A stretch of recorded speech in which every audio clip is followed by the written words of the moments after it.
Kwa upande wa hivi virabu viwili, nadhani umekuwa ni mtihani mkubwa sana kusema nani ambaye ana mafanikio, lakini kwa upande wangu mimi ambavyo naona, nadhani mafanikio pekee kwenye mchezo wa mpira wa miguu ni kuweza kunyakua taji. Ukija kuniuliza nani ana mafanikio, tutaangalia taji gani ambalo lipo chini ya Federation.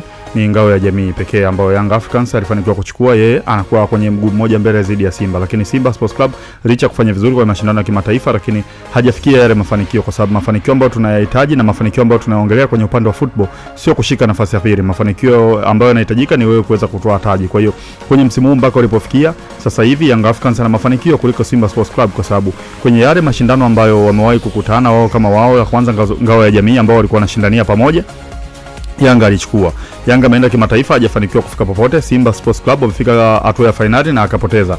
Kwenye upande wa FA inakuja kuona Simba ametoka, lakini Young Africans bado yupo katika hatua ya finali ambayo atakutana na Singida Black Stars.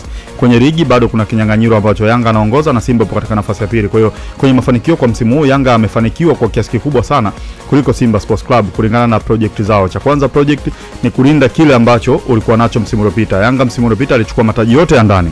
Hilo amefanikisha mpaka sasa hivi amefikia kwenye hatua ya nusu finali.